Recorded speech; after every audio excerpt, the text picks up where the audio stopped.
ये एजेंडाधारी लोग हैं। इन लोगों का ना किसानों से लेना देना था, ना इस बिल से लेना देना था। जो लोग इस देश के अंदर देश की एकता और अखंडता को तोड़ने के लिए लगे हुए हैं, उन लोगों का बावला होना तय है। ये इन लोगों को रिएक्ट करना नहीं आ रहा है। ये लोग रिएक्टिव नहीं हो पा रहे हैं कि हम इसमें जश्न मनाएं, कि हम इसमें जो है खेद प्रकट करें, कि क्या करें। जिस कानून को यही कांग्रेस वाले लोग 2014 से पहले लोकसभा में लेकर आए थे, आज प्रधानमंत्री जी ने जो है किसान सुधार के क्रम में जो है एक बहुत बड़ा कदम उठाया था, परंतु 10 जनपद वाली अम्मा के जो है एरोगेंस के आगे, उनके घमंड के आगे जो है सब कुछ बौना हो गया। आज ये लोग बोल रहे हैं कि जो हमारे केस वापस ले लो, कल ये बोलेंगे जी हम तो 1 साल से वहां धरना दे रहे थे, हमारी पेंशनें बांध दो। जिस प्रधानमंत्री का खौफ पाकिस्तान मानता हो, जिस प्रधानमंत्री का खौफ चीन मानता हो, आपकी जानकारी के लिए मनमोहन सिंह अपने पूरे कार्यकाल में अरुणाचल प्रदेश नहीं जा पाए। अगर किसी को लगता है कि प्रधानमंत्री डर गया, तो चुनाव अभी पीछे भी हुए थे। ये लोग नरेंद्र मोदी की इमेज नहीं खराब कर रहे, ये लोग देश की इमेज खराब कर रहे हैं। नरेंद्र मोदी के लिए इस राजनीतिक परिप्रेक्ष्य में असभ्य से असभ्य शब्द का प्रयोग किया है, परंतु नरेंद्र मोदी जी ने भी पत्थरों को इकट्ठा करके एक महल बना दिया। ये उनकी कार्यशैली है। ये जो लोग जिनके खुद की औकात नहीं है, जो अपनी जमानतें नहीं जब्त करा सकते, उनको जस्टिफाई क्या करना है। पर ये एजेंडाधारी लोगों को नरेंद्र मोदी कामयाब नहीं होने देंगे। और आज हमारी आवश्यकता है, हमारी क्या आवश्यकता है, क्योंकि बहुत सारी चीज होती हैं सरकार नहीं कर सकती। आप सरकार के भरोसे बैठे रहेंगे, क्या पता सरकार भी आपके भरोसे बैठी। जब इस देश के अंदर 40 सांसदों वाली पार्टी इतना हो हल्ला मचा सकती है, तो हम कैसे जो है मौन रह सकते हैं। नमस्कार, मैं हूं आपके साथ मनीषा डिंडोरिया। स्वागत है आप सभी का हमारे चैनल पर। जिस तरीके से आज संयुक्त किसान मोर्चे की मीटिंग हुई है, क्योंकि प्रधानमंत्री नरेंद्र मोदी ने कल ही तीनों बिल रद्द कर दिए थे, लेकिन अभी तक राकेश टिकैत अपनी जिद पकड़े बैठे हैं और आंदोलन को खत्म ना करने की बात कह रहे हैं लगातार। आज उसी पर इन्होंने संयुक्त किसान मोर्चा ने मीटिंग की, जिस दौरान किसान नेता दर्शन सिंह ने यह बताया कि 22, 26 और 29 नवंबर को जो उनके कार्यक्रम हैं वो रद्द नहीं होंगे, ऐसे ही जारी रहेंगे। 22 तारीख को वो लोग लखनऊ में रैली कर रहे हैं और 26 तारीख को ये लोग अपना 1 साल पूरा होने का जश्न मनाएंगे और 29 तारीख को ये लोग ट्रैक्टर रैली भी निकालेंगे संसद तक। तो वेद जी मेरे साथ है। वेद जी, क्या कहेंगे इनकी बातों पर आप? देखिए, इन लोगों की मंशा इस आंदोलन की आड़ में क्या करने की थी, हम लोग लगभग 1 साल से चर्चा कर रहे हैं और वो अक्षरशः प्रमाणित होता हुआ दिख रहा है। पहली चीज, आज प्रधानमंत्री ने जब कल गुरु पूरब वाले दिन आकर देश को संबोधित करते हुए ये बोला कि जो है हम जो है इस देश के कुछ किसान भाइयों को अपना ये बिल नहीं समझा पाए। किसानों के हित में हम ये बिल लाए थे, पर देश हित में हम इसको वापस कर रहे हैं।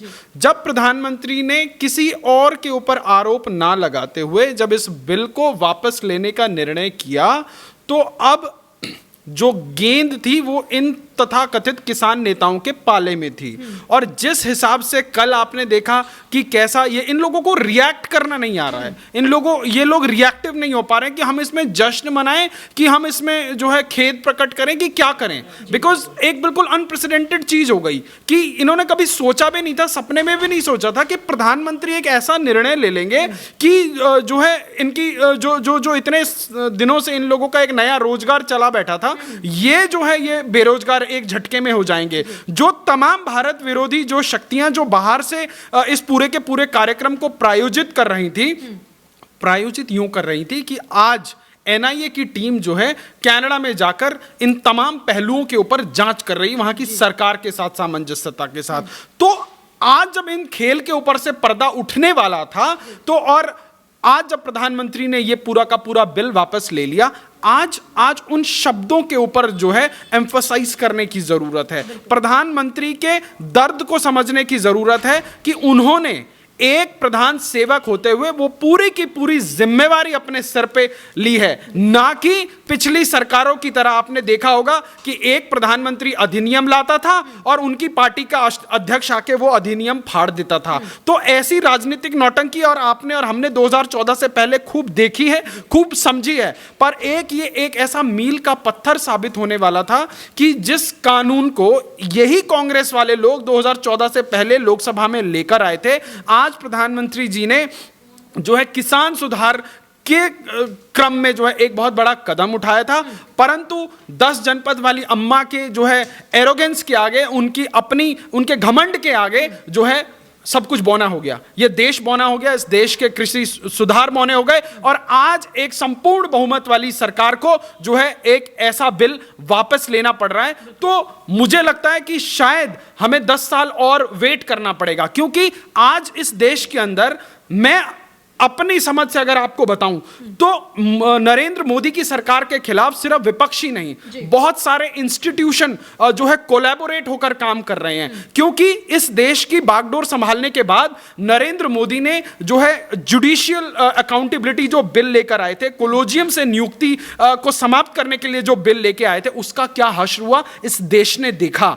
तो आज भी, अब जब यह बिल पिछले 10 महीने से सुप्रीम कोर्ट ने जब इसके ऊपर स्वतः संज्ञान लेकर 2 साल के लिए रोक रखा है, तो आज सवाल यह उठता है कि पिछले 7 सालों में इस देश के अंदर, इस देश की जो है जुडिशरी ने इतने स्वतः संज्ञान ले लिए कि शायद विश्व रिकॉर्ड बन जाए, परंतु इस किसान आंदोलन के अंदर होती बलात्कार पे स्वतः संज्ञान नहीं, इस किसान आंदोलन के अंदर होते हुए जो है दलितों को जलाते हुए, उनको मारते हुए के ऊपर स्वतः संज्ञान नहीं। अरे भैया, जब आप स्वतः संज्ञान इतना प्रोएक्टिव होकर ले रहे हैं, आप लोगों को बोल रहे हैं कि आंदोलन करना आपका अधिकार है, चाहे वो देश की राजधानी को बंद कर दे रहे हैं, चाहे लोगों को मार दे रहे हैं, चाहे हाईवे के हाईवे बंद कर दे रहे हैं, तब आप स्वतः संज्ञान लेते हैं। पर उस आंदोलन के आगे, उस आंदोलन के अंदर बहन बेटियों का बलात्कार हो रहा है, बहन बेटियां मोलेस्ट की जा रही हैं, जो है दलितों को मार दिया जा रहा है, तब मी लॉर्ड छुट्टियां मनाने चले जाते हैं। तो क्या इस देश के अंदर, मेरा सवाल इस देश के उन तमाम मी लॉर्ड को है कि क्या इस देश के अंदर एक लोकतांत्रिक रूप से चुनी हुई सरकार के होते हुए क्या अब इस देश की न्यायपालिका क्या ऑल्टरनेट सरकार चलाने के मूड में है? तो ये सारे सवाल आज जनता के मन में है कि अगर आपको स्वतः संज्ञान लेना था तो उन आंदोलनों के अंदर होती हुई हत्याएं, उन आंदोलनों की आड़ में देश को फूंकने की जो तमाम साजिशें चल रही हैं, भिंडर वाले की फोटो लगाई जा रही हैं। जब इस देश के अंदर सुप्रीम कोर्ट याकूब में के 2 बजे खुल सकता है, तो क्या आज इस देश की जनता इसके ऊपर सवाल नहीं करेगी कि मी लॉर्ड की प्रायोरिटीज क्या हैं? क्या स्वतः संज्ञान लेने वाले न्यायाधीशों को इसके ऊपर जो कमेटी बनाई थी, आज देश की जनता जानना चाहती है। जो सुप्रीम कोर्ट ने कमेटी बनाई थी, जो पिछले 10 महीनों से उसके ऊपर काम कर रही है, उसका लेखा जोखा जनता के बीच में लाए ना। आप सोचिए, किसी बिल को इंट्रोड्यूस करने से लेकर उसको पारित करने तक, उसको कितने वर्किंग आवर्स लगते हैं, कितना इंफ्रास्ट्रक्चर लगता है, कितना पैसा खर्च होता है, और उसके बाद देश को बदनाम करने के लिए, देश को बर्बाद करने के लिए लाखों करोड़ रुपए का जो है राजस्व की नुकसानी हुई है। हजारों लोगों की नौकरियां चली गई देश की राजधानी के अंदर, और उसके बाद आज एक परिवार की हनक के लिए आप सोचिए इस आंदोलन से किसको क्या मिला। किसान को बोलते हैं कि तेरी जमीन जो है कॉर्पोरेट वाला ले जाएगा अगर तेरे साथ कॉन्ट्रैक्चुअल फार्मिंग की, और खुद जो है उनके दलाल बने फिरते हैं। क्या उनके ऊपर मी लॉर्ड को स्वतः संज्ञान लेना चाहिए कि नहीं लेना चाहिए? चढ़ूनी के ऊपर आरोप है कि इस आंदोलनों को करने के लिए विभिन्न पार्टी करोड़ रुपए लिया है, और इस आंदोलन को जो है गैर राजनीतिक आंदोलन बताया जाता है। तो ये गठजोड़ इस देश की जनता ने देखा है, परंतु कुछ लोगों को लगता हो कि अगर देश के प्रधानमंत्री इन कुछ भीड़ तंत्र वाले गुंडों के आगे झुक गए हैं, तो मुझे देश की जनता को जो है आर या पार सोचने की आवश्यकता है। ये देश लोकतंत्र से चलेगा, ये देश संविधान या 2-4 गुंडों के सड़कों पे बैठने से चलेगा? कल को कोई और खड़ा आ जाएगा। कल जब इस देश के अंदर रात के 2 बजे कोर्टें आतंकवादी को बचाने के लिए खुल रही हैं, तो हम किस और लोकतंत्र को लेकर? आज ये लोग बोल रहे हैं कि जो हमारे केस वापस ले लो, कल ये बोलेंगे जी हम तो 1 साल से वहां धरना दे रहे थे, हमारी पेंशनें बांध दो। कल कहेंगे कि जी हमें जो है 2-2 करोड़ का मुआवजा दे दो। आप देखिए ना, कांग्रेस की सरकार ने इस देश में जो है इस प्रकार की अराजकता फैलाने वालों को 2-2 लाख रुपए का मुआवजा दिया पंजाब के अंदर। आप सोचिए भीड़ तंत्र को बढ़ावा कौन दे रहा है?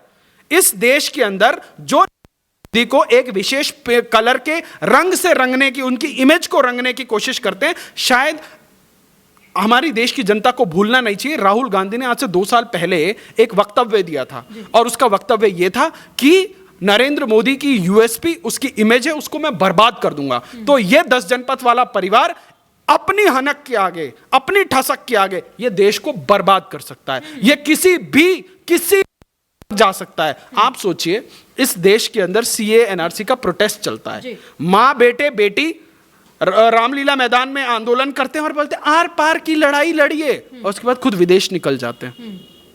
अभी किसान आंदोलन चल रहा है, कितने विदेश दौरे हुए राहुल गांधी के। अभी कुछ दिन पहले जो है लंदन गए थे साहब। आज क्या देश की जनता को जानने का अधिकार नहीं है क्या? राहुल विंसी के लंदन में कौन से बिजनेस चलते हैं जो हर दूसरे महीने वहां पहुंचे रहते हैं? क्या देश की जनता को जानने का अधिकार नहीं है क्या? चीन के साथ एमओयू किस पार्टी ने किया था? किस माँ बेटे ने जो है चीन के साथ एमओयू किया था? किसके बाप दादाओं ने 40,000 वर्ग किलोमीटर की जो है जमीन थाली में दे दी थी? देश को बेचकर खा गए। आज वो एक कर्तव्यनिष्ठ प्रधानमंत्री की निष्ठा के ऊपर, और वो प्रधानमंत्री तालियां हंसते हंसते सिर्फ और सिर्फ देश के लिए सहते जा रहे हैं, सिर्फ सहते जा रहे हैं। पर जिन लोगों को लगता है कि प्रधानमंत्री चुनाव की वजह से ये बिल ले रहे हैं, तो उन लोगों को मैं जानकारी के लिए बता दूं कि जिस प्रधानमंत्री ने बिना एक गोली चलाए धारा 370 हटा दी, जिस प्रधानमंत्री के डर से पाकिस्तान की पार्लियामेंट के अंदर कोर्ट है, वहां का विदेश मंत्री कांपता हुआ बोल रहा है कि नरेंद्र मोदी लाहौर तक पहुंच जाएगा। यह पाकिस्तान की असेंबली के अंदर रिकॉर्डेड स्टेटमेंट है। जिस प्रधानमंत्री का खौफ पाकिस्तान मानता हो, जिस प्रधानमंत्री का खौफ चीन मानता हो। आपकी जानकारी के लिए मनमोहन सिंह अपने पूरे कार्यकाल में अरुणाचल प्रदेश नहीं जा पाए। भिन्न अंग है, कश्मीर छोड़िए आप, कि चीन नाराज हो जाएगा। अरे जिनके मां बापों ने चीन के साथ एमओयू साइन किया हो, उनका जो है कठपुतली प्रधानमंत्री अरुणाचल कैसे जाएगा? और आज लद्दाख से लेकर अरुणाचल तक बीआरओ ने वर्ल्ड रिकॉर्ड बनाया है। चीन के साथ लगती सीमाओं पर हाईएस्ट एल्टीट्यूड पर ले जाकर सड़कें बनाई हैं। ये इस देश का प्रधानमंत्री कर रहा है। अगर किसी को लगता है कि प्रधानमंत्री डर गया, तो चुनाव अभी पीछे भी हुए थे। इसी बिल को पास करने के बाद बिहार में चुनाव हुआ, भाजपा जीत के आई। इसी बिल को पास करने के बाद असम के अंदर चुनाव हुआ, भाजपा जीत के आई। पुडुचेरी जैसे दक्षिण के राज्य में भाजपा जीत के आई। और किसी को लगता है कि अगर राजनीतिक फायदे के लिए प्रधानमंत्री ये कर रहे हैं, तो मेरी उन लोगों को मुफ्त की एक सलाह है जी। पहली चीज, मोदी जी ने बहुत बड़ा ब्लंडर किया किसान बिल लाकर। एक साल के बाद आप खुश जश्न मना रहे हो, जश्न भी नहीं मना पा रहे बेचारे। जिसके खिलाफ लड़ रहे थे, इनको समझ नहीं आ रहा कि जश्न मनाए या क्या करें, क्योंकि इन लोगों का सिंगल पॉइंट एजेंडा है। ये लोग नरेंद्र मोदी की इमेज नहीं खराब कर रहे, ये लोग देश की इमेज खराब कर रहे हैं। क्योंकि नरेंद्र मोदी ने इस देश के 130 करोड़ लोगों की ताकत का लोहा पूरे विश्व पटल पर मनवाया है। ये लोग पिछले 7 सालों से क्या कर रहे हैं? हरियाणा में जाटों के आंदोलन के नाम पे आग लगा रहे हैं। ये लोग महाराष्ट्र में मराठाओं के नाम पे आग लगा रहे हैं। ये लोग दक्षिण में जाकर उत्तर भारतीयों के खिलाफ जो है आग फैला रहे हैं। ये लोग हिंदू मुसलमानों को लड़वा रहे हैं, और उसके बाद ये लोग नरेंद्र मोदी को स्टीरियोटाइप कर रहे हैं। राकेश टिकैत तो ये भी कह रहे हैं ना कि नरेंद्र मोदी कुछ ज्यादा ही मीठा बोल गए हैं, शहद से भी ज्यादा मीठी बोली बोल दी है। देखिए, नरेंद्र मोदी ने कभी किसी के खिलाफ जो है इस प्रकार की भाषा का प्रयोग नहीं किया।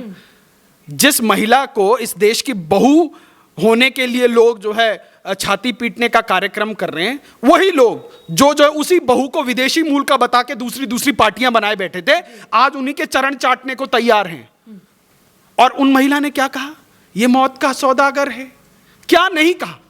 आप मणिशंकर अय्यर से लेकर कांग्रेस के हर उस राजमाता के पालतू का नाम उठाकर देख लीजिए। नरेंद्र मोदी के लिए इस राजनीतिक परिप्रेक्ष्य में असभ्य से असभ्य शब्द का प्रयोग किया है, परंतु नरेंद्र मोदी जी ने भी पत्थरों को इकट्ठा करके एक महल बना दिया। ये उनकी कार्यशैली है। और वो आज जब ये पूरा का पूरा आंदोलन, आप सोचिए कांग्रेस की प्रायोरिटीज क्या हैं। पंजाब एक ऐसा बॉर्डर स्टेट है जहां पर एक ऐसा आंदोलन खड़ा कर दिया, पूरा किसान आंदोलन पंजाब से ही निकल के आया ना। और उसके बाद जिस दीप सिद्धू को ये बीजेपी का हैंडलर बताते थे, अगर वो बीजेपी का आदमी था तो इन्होंने अपने सारे रिश्तेदारों की फौज क्यों लगा दी? आप सोचिए, जब एक गुरुद्वारा प्रबंधक कमेटी ऐसे अराजक तत्वों को बचाने के लिए उतर जाए, तो उसके बाद तो यहां तो पूरा का पूरा धर्म का तड़का लग गया। ये क्या थी? ये पूरा का पूरा सिख वर्सेस हिंदू बनाने की साजिश थी कि नहीं थी?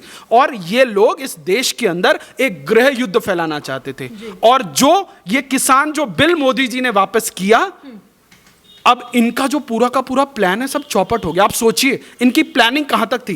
पंजाब से शुरू हुआ, हरियाणा में किया इन्होंने, और उसके बाद इन्होंने लखीमपुर खीरी तक इन्होंने आतंक मचाया।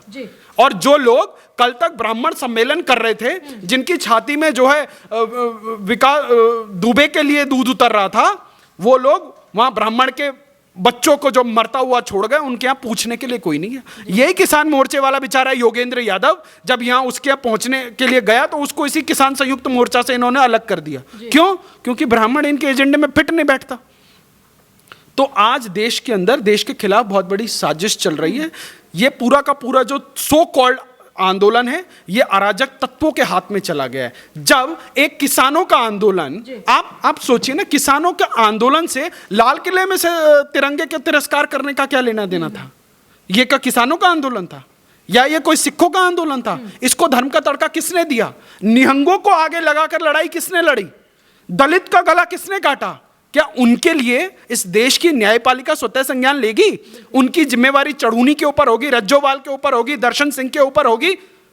ये जो किसानों की दलाली कर रहे हैं, इनसे पूछिए जरा, मीलॉर्ड, इनकी संपत्ति का स्वतः संज्ञान ले कि आज राकेश टिकैत के पास हजारों एकड़ की बेनामी संपत्ति कैसे? वो तो किसान है ना।